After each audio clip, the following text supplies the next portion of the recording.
irmãos. 1 Coríntios 13 diz o texto: ainda que eu fale as línguas dos homens e dos anjos, se não tiver amor, serei como o sino que ressoa e como o prato que retine.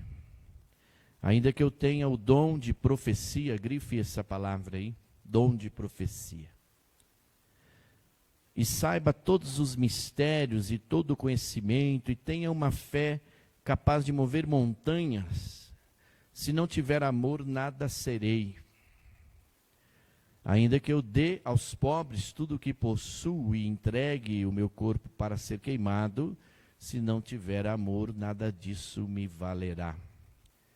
O amor é paciente, o amor é bondoso, não inveja, não se vangloria, não se orgulha, não maltrata, não procura seus interesses, não se ira facilmente, não guarda rancor. O amor não se alegra com a injustiça, mas se alegra com a verdade. Tudo sofre, tudo crê, tudo espera, tudo suporta. O amor nunca perece, mas as profecias desaparecerão. Grife aí também as profecias. As línguas cessarão, grife aí também as línguas cessarão. O conhecimento passará, pois em parte conhecemos e em parte profetizamos. Quando, porém, vier o que é perfeito, o que é imperfeito desaparecerá. Quando eu era menino, falava como menino, pensava como menino e raciocinava como menino. Quando me tornei homem, deixei para trás as coisas de menino. Agora, pois, vemos apenas um reflexo obscuro, como em espelho, mas então veremos face a face. Agora conheço em parte, então conhecerei plenamente, da mesma forma como sou plenamente conhecido. Assim permanecem agora estes três: a fé, a esperança e o amor. O maior deles, porém, é o amor. Amém, queridos? Vamos orar mais uma vez. Senhor, obrigado por esse texto, por essa palavra. Obrigado pelo povo que se reúne aqui na nossa igreja filha em Adamantina. Abençoe nosso superintendente, presbítero Johnny, toda a equipe lá com ele. Todo o culto realizado lá e aqui, como o Senhor já tem abençoado. O culto infantil, com as células ali, das crianças também retornando. Abençoando as nossas células, já profetizando bênçãos. E retornaremos aí, Senhor, a alcançar pessoas, vidas preciosas, através dessa atividade também. Obrigado, Senhor, pelo Teu Espírito, o Espírito Santo que é separado, dedicado para nos abençoar nesta noite também. Tudo aquilo que vamos ouvir, que já ouvimos, tudo aquilo que já falamos, consagramos ao Senhor nossa atenção. Em nome por amor do Senhor Jesus, o Cristo Nazareno, que Ele cresça e eu, pastor Douglas, diminua. Peço-te isto para a glória de Deus, o nosso Pai. Amém. Esse texto bíblico que lemos fala de amor, um texto bem conhecido. O apóstolo Paulo,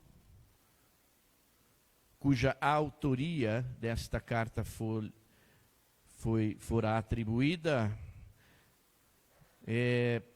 descreve nesta narrativa, que também é classificada na literatura teológica como um poema. Por isso, é um poema do amor. O nome deste poema, aliás, é o dom do amor. Paulo escreve esta carta, na verdade ele escreve 4 cartas aos Coríntios, uma igreja na cidade de Corinto, uma igreja problemática, uma igreja difícil. Paulo dedicou o seu ministério 1 ano e 6 meses, equivalente ao período que ficou na cidade de Éfeso, mas para Éfeso Paulo escreve apenas uma carta, uma epístola. por assim dizer, resolve todos os problemas que havia na igreja, mas para Corinto, Paulo escreve 4 cartas, no mesmo período que ficou em Éfeso. Tanto que é verdade, Éfeso se torna uma igreja pujante, uma igreja relevante socialmente, uma igreja exemplar, tanto que recebe instrução do próprio Espírito Santo de Deus, a João, discípulo amado, já no ano 95, recebe uma missiva dessa, tanto especial que era a igreja em Éfeso, e segundo os comentaristas dizem, era uma igreja que todo pastor gostaria de pastorear, a igreja em Éfeso. Mas aos Coríntios, Paulo escreve 4 cartas, no mesmo período que ficou em Éfeso, em momentos diferentes, mas e a igreja era tão problemática, para você ter uma ideia, que dessas 4 cartas, apenas 2 chegaram. E é o que nós temos aqui, 1ª e 2ª aos Coríntios. Falam-se a 1ª e a 3ª, ou às vezes falam-se também que é a 2ª e a 4ª carta. Por isso que há algumas incongruências, que não se relacionam. Mas, enfim, Paulo escreve essas cartas nos anos de 54 ao ano 57, já da nossa era cristã. E neste capítulo em especial ele traz algumas definições de amor, porque o amor não se esgota, o amor não se limita a apenas esses 13 versos, e como é um poema, são 13 versículos. E esta carta de Paulo aos Coríntios surge a partir desta necessidade da igreja, pois Paulo havia fundado aquela comunidade, e mesmo longe, mesmo distante, mesmo preso, ele ainda se considerava o grande pastor da igreja, e por eles, ovelhas, era considerado o grande mentor e conselheiro daquela casa. Paulo recebe uma carta enviada por alguns irmãos que o consultaram a respeito de algumas divergências que estavam acontecendo ali na igreja em Corinto. Mais especificamente, havia nesta igreja uma disputa entre fracos e fortes. O texto refere-se a esses 2 grupos como fracos e fortes, mas essa disputa não tem nada a ver com condições financeiras, pois os fracos e fortes mencionados aqui nessas cartas eram categorias de crentes ou cristãos que haviam na igreja. Ou seja, tudo relacionado à espiritualidade, porque no entendimento deles, quem possuía uma maior espiritualidade era considerado forte, e quem então não possuía ali uma maior espiritualidade era considerado um fraco, ou um fraco. Ou aquele que possuía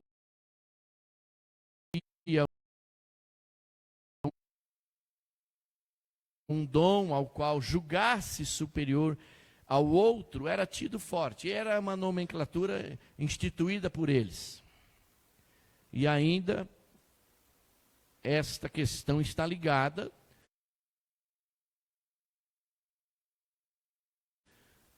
essa questão das categorias está ligada também ao comer ou não nos banquetes públicos. Por isso ele regulamenta no capítulo 11, e é um texto que geralmente se usa na ministração da Santa Ceia.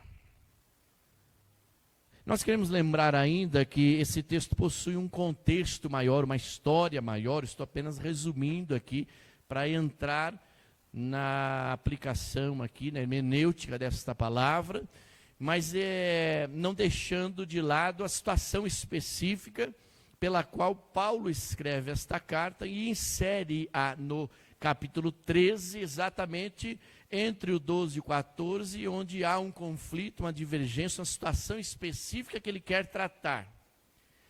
Paulo escreve para a igreja em Corinto, nesse momento difícil, nesse momento sensível.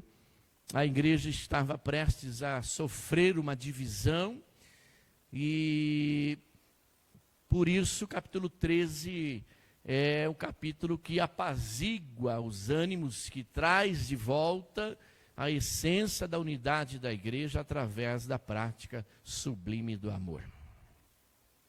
Paulo fala sobre os dons espirituais, tanto o dom de línguas quanto o dom de profecia, que eram esses dois dons problemáticos no sentido daqueles que o tinham, se julgarem superiores àqueles que não tinham, mas tinham outros dons e eram considerados mais fracos.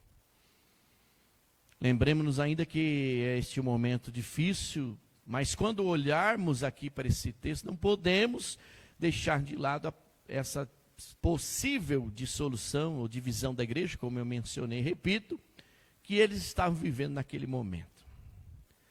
A impressão que dá é que Paulo havia deixado essa igreja redondinha para o próximo pastor e de repente a coisa desanda e aí eles comunicam a Paulo, falam, olha, nós precisamos da sua mentoria, do seu discipulado a respeito dessas coisas.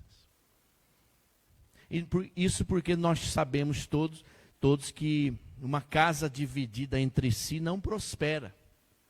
Um reino dividido não prospera.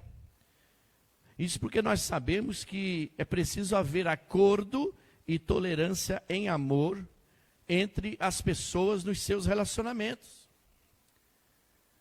Aliás, 760 anos antes de Cristo, o profeta Amós perguntou no capítulo 3:3: andarão dois juntos se não estiverem em acordo?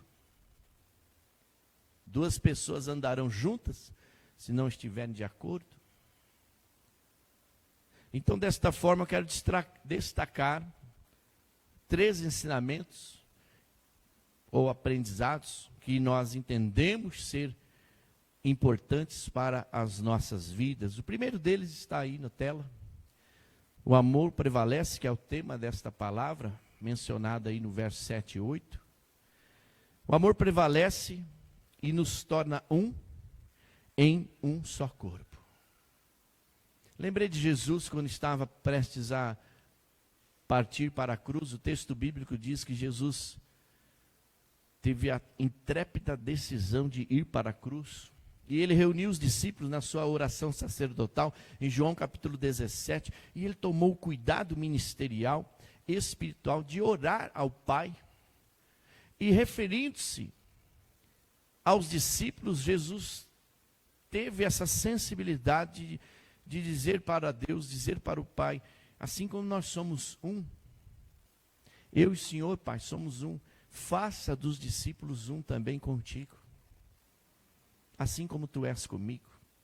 Então, o amor prevalece e nos torna um, em um só corpo, em uma só igreja, em um só pensamento, em uma só unidade, em uma só visão e no cumprimento de apenas uma só missão. Até porque nós percebemos que na igreja em Corinto havia uma disputa interna, uma discordância por parte de alguns membros, que eram ou faziam também parte do corpo, do próprio corpo de Cristo ali instituído, mas que este pequeno grupo estava almejando dividir a igreja. E a partir do capítulo 12, se você tiver curiosidade, no capítulo 12, do verso 12 ao 31, Paulo trata desta questão, enfatizando que todos são um em um só corpo. Eu sou uma pessoa assim, vamos dizer, apaixonada, né, porque senão alguém fica com ciúmes, mas dedicado aos estudos do apóstolo Paulo. Para mim, o apóstolo Paulo é o apóstolo dos apóstolos, não só do Novo Testamento. E em todo tempo você observa o apóstolo Paulo, servo, humilde, mas sempre com autoridade. Em todo tempo que queriam promover o apóstolo Paulo, virar os holofotes para ele, ele sempre, seguindo até os passos de Jesus, ele sempre deixou claro que ele é servo. Paulo, servo, apóstolo de Deus, servo de Jesus Cristo, ele sempre tomou cuidado de se colocar, como eu tenho sempre dito, que é o meu desejo de estar no lugar mais alto que eu quero estar aos pés da cruz de Cristo. E ele diz aos Coríntios, inclusive no capítulo 3, quando já havia ali um prelúdio dessa possível dissolução, e ele fala assim, a despeito de que alguns idolatravam ou não, pastolatravam, alguns pastores ou líderes daquela casa, como por exemplo Apolo, que foi um discípulo de Paulo, e Paulo mesmo fala, quem é apóstolo, quem é o Apolo? Quem é o Paulo? Aliás, ele fala, quem somos nós se não servos de Deus? Eu estou dizendo isso porque se Paulo quisesse tirar, atribuir toda a honra e glória para ele até tinha o direito humano de fazer, mas nunca fez. E ao ler o apóstolo Paulo, seus escritos, são 13 cartas, nós percebemos essa humildade constante, mas o exercer da autoridade espiritual também. Tanto é verdade que aos Romanos, a última epístola, ele deixa claro que tudo é para ele, é Jesus Cristo, tudo é por Jesus, tudo é para Jesus, tudo vem dele, tudo vai para ele. Quando aos Coríntios também, ele escreve a respeito de um espinho na carne. Ele fala isso, vem para que eu não me vanglorie, para que eu não ensoberbecesse. É isso, professor Bruno? Se estiver errado, o senhor manda um ato para mim aí depois. Depois do cumprimento do aniversário, né? Então se torna uma pessoa, um padrão de humildade no exercício de uma liderança apostólica. E o apóstolo ele vem primeiro, sim, conforme Paulo descreve na carta aos Efésios, porque é o apóstolo que dá a base. É o apóstolo que fica escondido. E depois vai subindo os outros lá, mestres e professores e outros tantos lá. São 5 ministérios, mas o apóstolo é o primeiro por quê? Porque é a base, é o fundamento, cresce para baixo. Não leva honra e glória para si. Mas por outro lado, o apóstolo não tem medo de criticar este momento que a igreja, que ele havia dedicado um tempo para fundar, estava se afundando.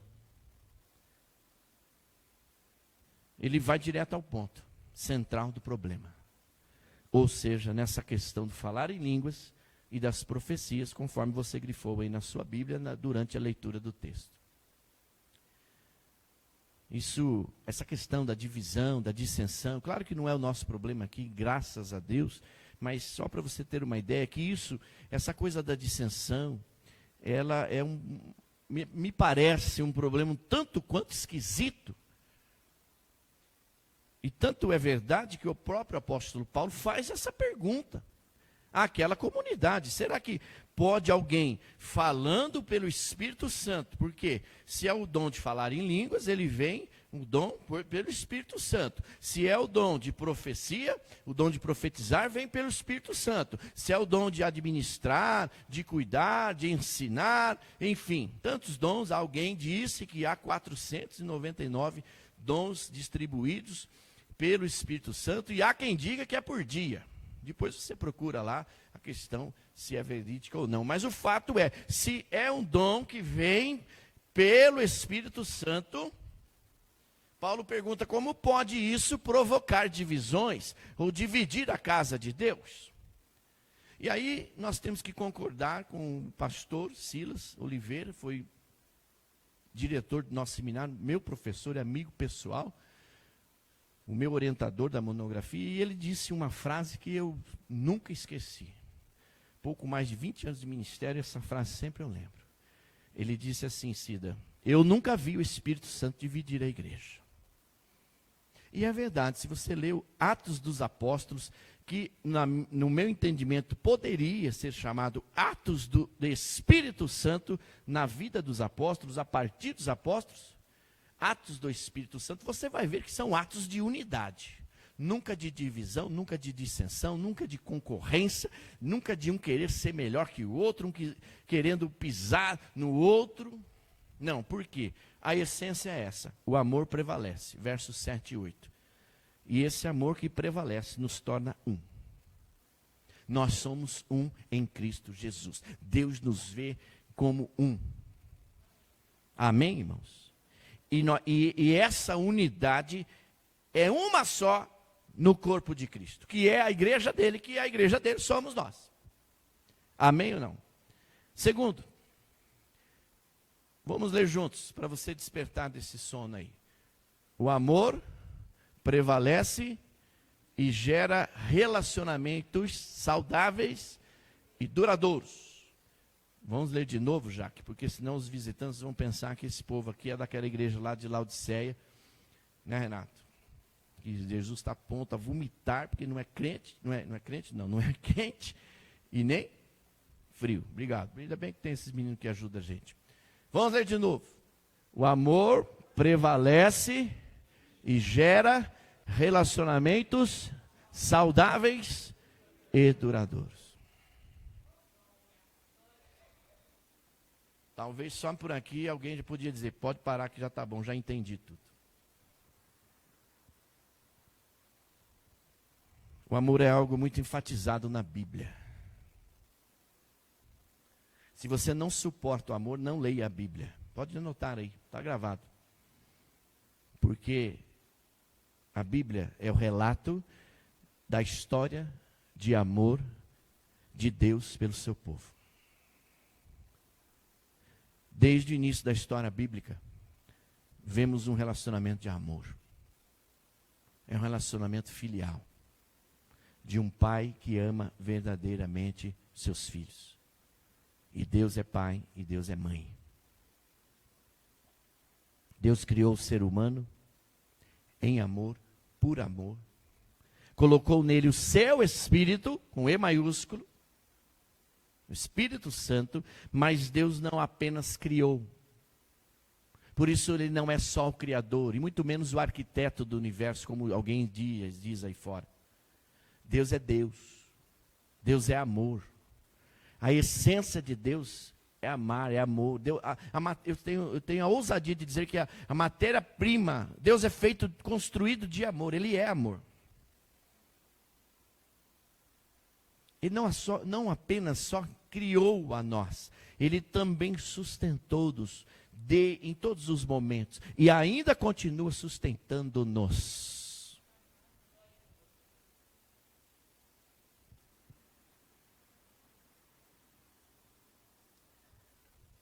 E mesmo estando em pecado, o povo, estando em pecado, Deus se apresenta para o ser humano e diz assim: foi eu quem te criou e sou eu quem te redimo.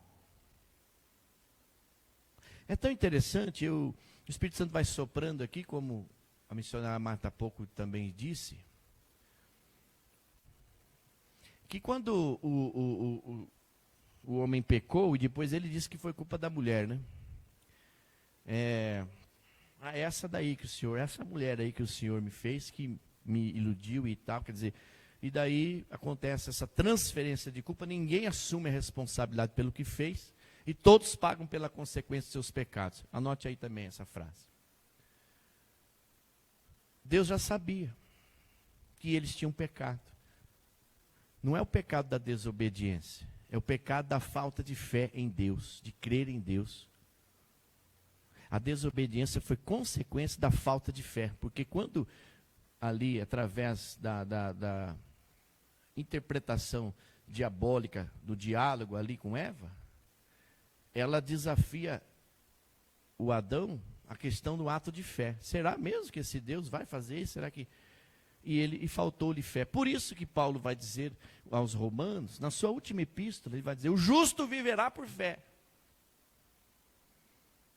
E quando Deus já sabia, e houve ali um distanciamento, não por causa de Deus.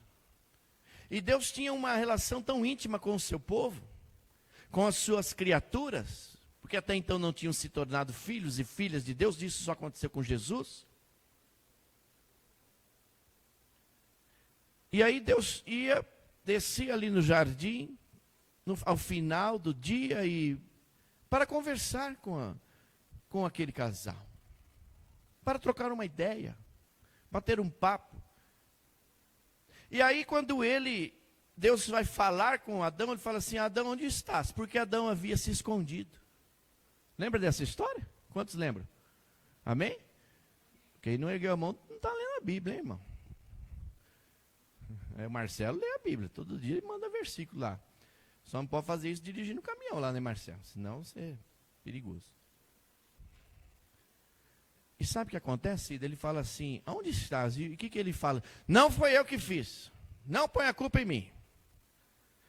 Não foi eu que fiz. Agora Deus faz uma pergunta: onde ele está? Não o que ele fez. Já percebeu isso? Porque Deus já sabia o que ele tinha feito. Mas Deus não está interessado no que a gente fez ou deixou de fazer, porque algumas coisas têm conserto. Deus está interessado em nós. Adão, onde você está?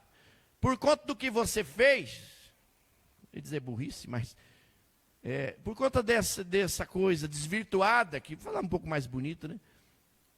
Você se afastou de mim, não. Eu me afastei de você, não. Você se afastou de mim. Mas o amor de Deus é tão grande que Deus não vai condenar ele. Ele fala: poxa vida, você foi errar. Não, ele fala: onde você está? Porque eu estou procurando você para consertar você, criatura. E ele estava tentando se esconder de Deus. E depois surgiu lá o Salmo 139, né? Não tem como fugir de Deus. Vamos voltar aqui. Mas, então, no momento de crítico da vida do seu povo, o mesmo povo de Deus havia se desviado do seu caminho, isso constantemente. Por isso que a Bíblia é a história, ou uma história, ou várias histórias de amor compiladas aqui, neste livro do grego Biblos. Desse Deus que é o único Deus que ama esse povo, que se desvirtua, que se desvia, que desobedece. E por isso, então, voltamos para João 3,16. Por conta de tudo isso, Deus envia o seu único filho para morrer em nosso lugar. Por isso a cruz está aqui, está vazia. Porque Cristo não está mais na cruz. Ele está entre nós. Amém. Então, só para você entender, meu irmão, que Deus, o amor de Deus é muito grande. O mais interessante é que ele nos pede duas coisas, que parecem tão simples, ou seja, ame o Senhor seu Deus, sobre todas as coisas, e ao teu próximo como a ti mesmo. Esse texto aos Coríntios, então, também trabalha a questão do relacionamento. Por isso, a ênfase neste ensino, de que o amor prevalece e gera relacionamentos saudáveis e duradouros. Eu olho para a igreja de Corinto e vejo muitas pessoas brigadas, muitas pessoas distanciadas, muitos lares sendo desfeitos, muitos relacionamentos de irmãos com irmãos distantes, desfeitos, muita gente de mal, sabe? Muita gente que não se cumprimenta, muita gente que muda de calçada para não cumprimentar o seu próprio irmão. Eu olho para essa igreja, eu estudo essa história, eu vejo a discórdia, eu vejo o rancor, eu vejo o orgulho prevalecendo, eu vejo a soberba tomando conta daqueles poucos que querem ganhar a igreja toda. Eu vejo ainda a questão da intolerância, e eu fico pensando, como uma pessoa pode amar, ou melhor, vou reformular, como uma pessoa que se diz cristã, que ser cristão é ser um pequeno Cristo.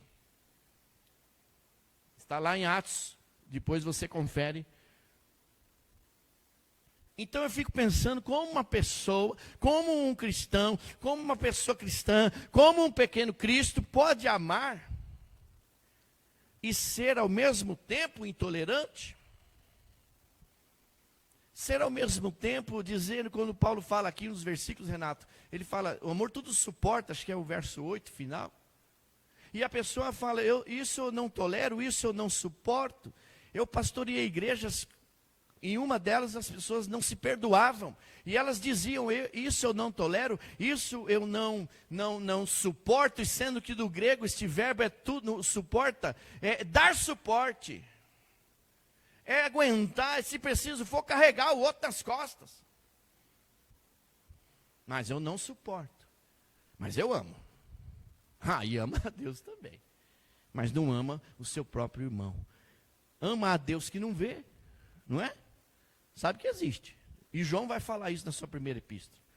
Mas não ama ou tem dificuldade de tolerar e suportar o irmão que vê. Que amor é esse, irmão? Me ajude aí.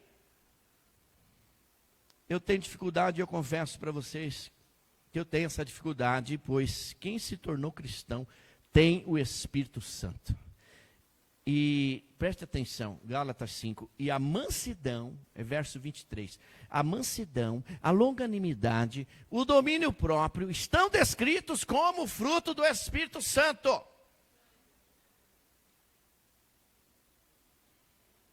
Então eu tenho essa dificuldade de ter esse entendimento. De alguém que se diz cristão, não ama o que diz que ama. Ama a Deus, mas não ama o próximo. Ou ama o próximo, mas não suporta o próximo. Ou não tolera o próximo. Eu tenho essa dificuldade, confesso que se você puder me ajudar, eu estou disposto para aprender. Eu quero observar que Paulo não é o único que toca neste tema. Certo? A Bíblia diz sobre o amor e principalmente os textos do Novo Testamento. A carta primeira de João trabalha esse tema. João também escreve para esta comunidade da sua época que estava em crise. E João, considerado o discípulo do amor, amava tanto e se sentia tanto amado que ele se coloca na narrativa. Aliás, a carta era dele mesmo, né? Como o discípulo amado. Como se os outros não fossem amados. Mas João pagou o preço. Junto com Pedro e Tiago. Foram até a final com Jesus. Pagaram o preço. Mas Jesus avisou, hein? Vocês estão dispostos a tomar o cálice comigo? Vocês estão dispostos a encarar as dificuldades do ministério? Estamos juntos, Senhor. E por isso ele se sentia tão amado. E lá ele trabalha na sua comunidade, já no final de sua vida, a essência, essa temática do amor. Não tem como você escapar do amor. Se você ler em Gênesis e ler em Apocalipse, você vai ser sugado por esse amor de Deus. Interessante que Pedro, ou melhor, João, não exorta, não humilha a comunidade, mas ele fala sobre o amor. Só o amor pode restaurar um relacionamento, anote aí, e fazer com que ele dure. Não é dinheiro, não é qualquer outra coisa, não são títulos, não são diplomas, não são bens materiais. Só o amor pode restaurar um relacionamento e fazer com que ele dure. Seja alguém da nossa família, seja um pai com a mãe, filhos, entre filhos ali, tios, etc. Ou ainda irmãos da igreja, como é o caso aqui em Corinto. E num momento de desconforto, e era o caso também lá na epístola de João, mas num momento de desconforto, há uma crise de relacionamentos. E Paulo dá uma palavra, verso 5, à igreja, dizendo a respeito do amor. Veja aí. Ele diz que o amor não se conduz inconvenientemente, ou seja, não maltrata. Não se ufana, ou seja, não busca os seus interesses, não se ira facilmente, não se ensoberbece, não arde em ciúmes. Não procura seus interesses próprios, não é áspero. Olha que coisa, que tarefa difícil aqui, né? É a palavra que diz, mas é o amor de Deus. Se eu amo a Deus, certo de que Ele me ama, eu tenho que praticar isso aqui. Eu estou falando, eu tenho que praticar isso aqui. A minha oração é que nós não tenhamos essas atitudes aí e comportamentos, essa coisa aí de maltratar, de procurar o seu próprio interesse, de se irar, de se arder em ciúmes, de guardar mágoa, de guardar rancor. A minha oração é que a gente não seja contaminado por isso aí, gente. Pois isso daí e outras coisas impedem construirmos relacionamentos saudáveis e duradouros. Sejamos contrários ao mundo, Romanos 12, 2. Tenhamos as boas qualidades que só o amor possui. E o texto em Coríntios vai dizer paciência, longanimidade, que é o fruto do Espírito Santo lá, descrito por Paulo aos Gálatas. Sejamos benignos, bondade de Deus é bondoso. O Senhor é bom, a sua misericórdia dura para sempre, e o salmista ele dá um Ctrl+C, um Ctrl+V lá por vários versículos. Sejamos verdade, sejamos verdadeiros. Jesus falou, eu sou o caminho, a verdade e a vida, e a verdade é o caminho que conduz à vida. Porque os filhos de Deus são verdadeiros. O pai da mentira, que você não conhece, é bom também não conhecer, é o diabo. E aquele que mente é porque é filho do diabo. Não há comunhão entre essas trevas aí. A mentira e a verdade. Não há comunhão. Está entendendo? E Paulo fala assim, olha, sejamos lá aos romanos, ele fala, não vos conformeis, ou não tome a forma deste mundo, mas transformai-vos pela renovação do vosso entendimento, ou renovação da mente, a metanoia, para que experimenteis qual seja a boa, a agradável e perfeita vontade de Deus. Por isso nós temos que suportar juntos, em amor, esperando a volta do Senhor, como Paulo anuncia aos Coríntios. E lá no final do verso ele diz, quando vier aquele que é perfeito, ele está anunciando a parousia, a volta de Cristo. Vocês entenderão tudo isso que eu estou falando para vocês, e viverão isso. Porque, anote aí, o que é perfeito virá, já está entre nós. E ele gostaria de ver-nos em amor.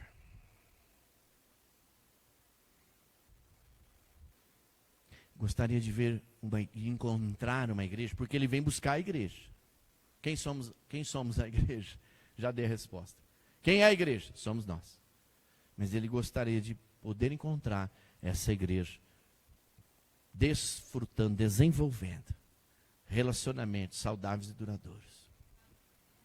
Então façamos como Paulo disse aos Coríntios, ou melhor, aos Romanos também. Romanos 12, 2. E a perfeita, ou melhor, a vontade perfeita de Deus, anote aí, é que tenhamos relacionamentos saudáveis e duradouros. Quando às vezes as pessoas falam assim, o casamento de fulano, ciclano acabou. Como se fosse ali um ponto final, naquele ponto ali. Por causa daquela situação. Não foi aquele ponto, não foi aquela situação. Isso já vem de anos e anos, coisas que não são tratadas. Lixo que vai sendo entulhado debaixo do tapete. Você sabe que tem casais que nem se olham nos olhos? Você acredita nisso? Casais que não dizem, eu te amo. Você sabe disso? Você sabe que tem marido que deixa a esposa para trás? Mas na hora que estava namorando, Marcelo, é assim, não desgrudava. Depois casa, e a mulher fica lá atrás. Você sabe que tem gente que deixou de ser romântico? Você sabe que o ser romântico é um bicho em extinção? Você sabia disso? Que apenas se resume em uma letra de uma música? De Lulu Santos, que diz, eu sou o último romântico? E acho que ele era meu, eu sou dessa geração dele aí. Você sabe que tem filhos que não conversam com pai, com mãe? E dizem que não perdoam, sabe? Aí eu não perdoo meu pai, por conta disso, por conta daquilo, como se fosse o justo juiz. Você sabe que tem irmãos que não se conversam há anos? E você sabe que eu já fiz vários velórios, ofícios fúnebres, de pessoas que não se conversavam. De filho que não conversava com o pai, e depois lá na hora, vai e pede perdão para o defunto. Não vai ouvir, não adianta nada. Você sabe que tem gente que só lembra de entregar flores, Letícia, no dia do funeral de alguém? Por isso que aquela música diz, e eu concordo, quero flores em vida. Quando morrer não adianta não. Não vem com esse negócio de coroa de flores, não, só vai gastar o seu dinheiro à toa. Deixa o dinheiro aqui para a igreja, dizima aí, dá uma boa oportunidade para você se tornar um dizimista. Dá o dinheiro para a família, ajuda a pagar o velório. Vai homenagear, você tem que homenagear uma pessoa quando ela está em vida. É ou não é, Cida? Porque depois que morrer, a pessoa não vai desfrutar, fazer uma homenagem. Vamos botar o nome das classes da escola dominical, das pessoas que partiram com Jesus. Por que não faz isso em vida?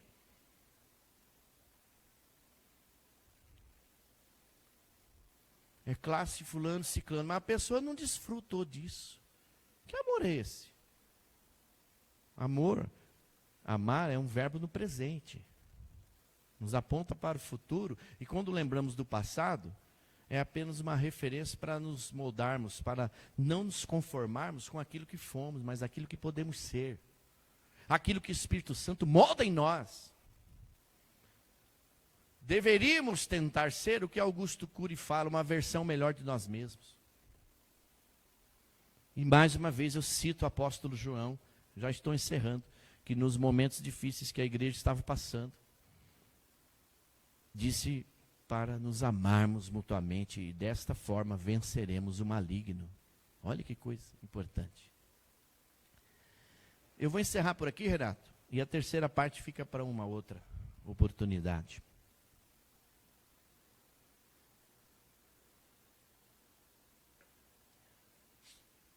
Eu encerro dizendo algumas coisas aqui, que Paulo pega recortes,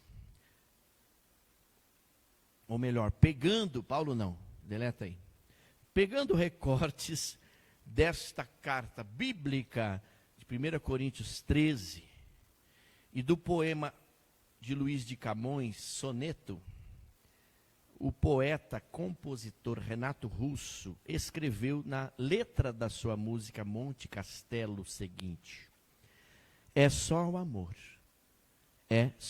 amor que conhece o que é verdade. O amor é bom, não quer o mal. Depois você escuta essa música. E eu encerro dizendo o seguinte, põe para mim aí, por favor, Renato, esse texto que surgiu agora durante esta ministração. 2 textos. 13:13 do capítulo de Coríntios. Eu quero finalizar essa mensagem com as próprias palavras do apóstolo Paulo. Quando ele encerra esse capítulo 13, no verso 13, Paulo que escreveu mais de 13, mas 13 cartas foram-lhe atribuídas autoria e estão no cânon da Bíblia, inseridas no Novo Testamento. Olha que texto, ele fala, agora, porém, estes 3 permanecem. Por isso o tema da palavra, o amor permanece, o amor prevalece. A fé, a esperança e o amor. O amor, ou o maior deles, porém é o amor. Você vê, está em último, acha que é menos importante? Não, é o principal. Porque o amor desperta a fé em Cristo, o amor desperta a esperança de um mundo melhor, de que a pessoa pode ser melhor, sim ou não? O amor é o maior dos dons. Amém, amados? E outra vez eu cito aqui o apóstolo João, na sua primeira carta, ele diz, filhinhos, uma maneira carinhosa de reportar seus fiéis daquela casa. Filhinhos, não amemos só de palavras, nem de língua, mas por obra e em verdade. Parece que tem tudo a ver com a música do Renato Russo, que era filho de um evangélico também. Parece que tem a ver com o que o apóstolo Paulo falou aqui, né? Permanecem essas 3 coisas, mas a maior delas é o amor. É só o amor que prevalece. E Salmo 90, por favor, antes de orarmos, verso 12. A Marta falou um negócio aqui que me despertou essa palavra. ensina-nos, é uma oração do salmista, ele diz, ensina-nos a contar os nossos dias, para que o nosso coração alcance sabedoria. Você sabia que os nossos dias aqui na terra estão contados? O reverendo Hernandes Dias Lopes diz que cada um de nós temos uma senha do dia que a gente vai. Essa senha está marcada, o dia e a hora que o Senhor vai nos chamar. Tem gente que quer trocar a senha, mas não é possível trocar a senha. Então, eu entendo que deste salmo e do que o reverendo Hernandes disse, que cada um de nós estamos com os nossos dias contados. Nós não sabemos a hora que o Senhor vai nos chamar, nós não sabemos o dia. Esses dias o pastor foi chamado para a glória, tinha acabado de ministrar a palavra, Cida. Pastor da nossa igreja. Eu mandei para vocês no grupo, pastor reverendo Assunção. Né? Foi amigo meu, companheiro de ministério na IPI de Teresina. Caminhamos juntos 4 anos. Terminou a palavra, deu a bênção, passou mal. Foi elevado às alturas da glória celestial, cantando com os anjos, santo, santo, santo. Poucos dias. Os dias estão contados. E o que a gente tem feito da nossa vida? Estamos amando como Deus pediu que a gente amasse? Mandou, né? Porque amar é mandamento, irmãos. Não é sentimento. É mandamento. O que a gente está fazendo na vida da gente? Se a gente tem dia e hora para partir. Como nós vamos partir? Com ódio, com mágoa no nosso coração? De mal com alguém? Deixando de perdoar, deixando de olhar nos olhos, de dizer eu te amo?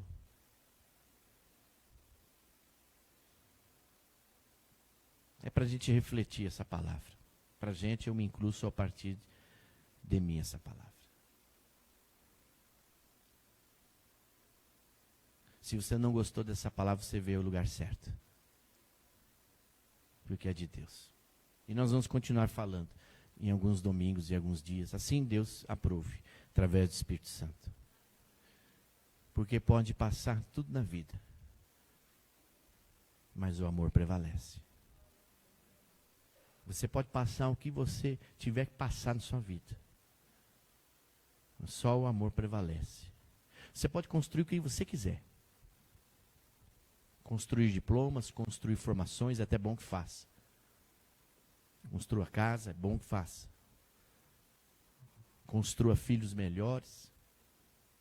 Gere filhos melhores, eduque filhos, mas a única coisa que você não pode esquecer é construir o amor. Porque dessa vida só se leva o amor. É letra de uma canção também de J Quest, depois vocês ouvem lá. Vamos ficar em pé, vamos orar ao Senhor, se assim você puder e quiser. Ensina-nos a contar os nossos dias, Senhor. Ensina-nos a fazer valer a pena a nossa existência nessa terra. Os dias que temos daqui para frente, como no meu caso, temos menos dias para viver daqui para frente do que já vivemos. E nós gostaríamos de viver esses dias com excelência. Tomar posse desta vida, Zoe, lá de João 10:10, a vida em abundância, a vida plena, vida com qualidade de vida, desenvolvendo relacionamentos saudáveis e duradouros. Porque só o amor constrói, é o amor que prevalece, e daqui só se leva o amor.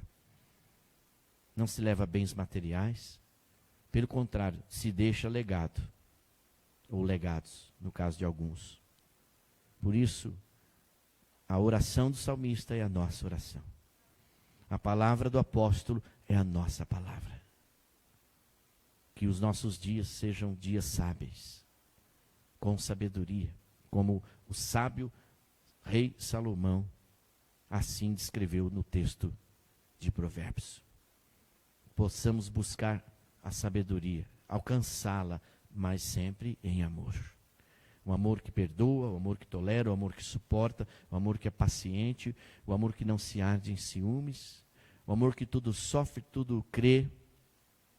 Esse amor descrito aqui em forma muito resumido neste poema. E assim que o Espírito Santo possa implantar em nós esse amor de Deus como Pai e acessamos como filhos e filhas amados desse Pai que também é mãe, chamado Deus. Dá-nos uma boa semana de bênçãos, de vitórias, de entendimento, de sabedoria, de tolerância, de humildade, de paciência, de bondade. Ensina-nos a dar a outra face quando nela formos violentados, mas tudo em amor. Ensina-nos a sermos justos diante da injustiça que muitas vezes fazem com a gente. Ensina-nos a ser verdadeiros diante de tantas mentiras que se levantam contra nós, contra a igreja, contra a cidade, contra as pessoas que estão ao nosso redor.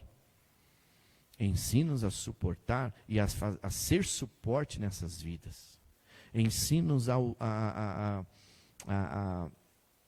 colocar o nosso dom em prática, mas sempre a serviço do reino, nunca para o nosso engrandecimento, nunca para a nossa vanglória. Pelo contrário, que Jesus, o Cristo, cresça e nós diminuamos. E faça-nos entender que o amor nunca perece.